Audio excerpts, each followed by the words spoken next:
ریاست تلنگانہ میں فرقہ پرست سرگرمیوں میں اضافہ تشویشناک قرار، یونائیٹڈ مسلم فورم کا سخت کارروائی کا مطالبہ۔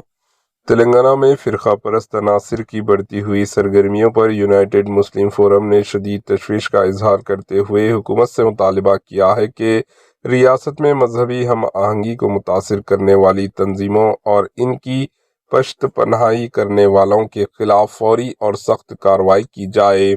فورم کے ذمہ داروں نے کہا کہ حالیہ واقعات نے اقلیتوں میں بے چینی پیدا کر دی ہے اور حکومت کی جانب سے مؤثر اقدامات نہ ہونے سے شرپسند عناصر کی حوصلے بلند ہو رہے ہیں۔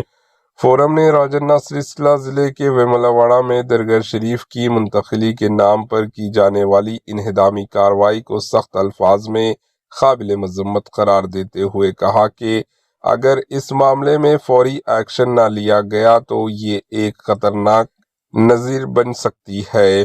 فورم نے مطالبہ کیا کہ حکومت ٹھوس اقدامات کے ذریعے مسلمانوں کا اعتماد بحال کرے۔ ضلع کاماریڈی کے بانسواڑہ ٹاؤن میں پیش آئے واقعے کا حوالہ دیتے ہوئے فورم کے رہنماؤں نے الزام لگایا کہ مسلم تاجروں کو منصوبہ بند طریقے سے نشانہ بنایا گیا، ان کی دکانوں اور ہوٹلوں کو نقصان پہنچایا گیا، جبکہ پولیس کی موجودگی میں تشدد جاری رہا۔ فورم نے کہا کہ قاطیوں کے خلاف کارروائی کے بجائے متاثرہ افراد کے خلاف مقدمات درج کرنے تشویشناک ہے۔ بیان میں مزید کہا گیا کہ یادادری بھونگیر ضلع کے جلال پور میں مسجد کی بے حرمتی، محبوب نگر کے مختلف علاقوں میں مسلمانوں کو نشانہ بنانا اور حیدرآباد میں بعض جلوسوں کے دوران کشیدگی پیدا کرنے کی کوششیں اس بات کا اشارہ ہے کہ فرقہ پرست عناصر ریاست تلنگانہ میں سرگرم ہو رہا ہے۔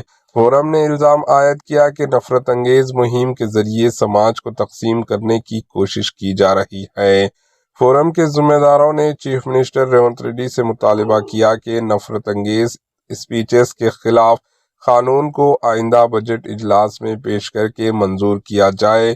بانسواڑہ واقعے کی آزادانہ تحقیقات، متاثرین کو معاوضہ، بے قصور افراد کی رہائی اور اصل شرپسندوں کے خلاف کارروائی پر بھی زور دیا گیا۔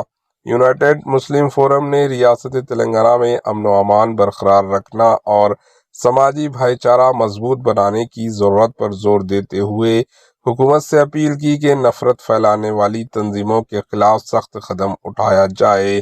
فورم نے یہ بھی کہا کہ رمضان المبارک کے پیش نظر ائمہ و مؤذنین کو جنوری اور فروری کی سیلری کی ادائیگی جلد کی جائے تاکہ انہیں عید کی تیاریوں میں سہولت ہو سکے۔ Bureau report, H N news.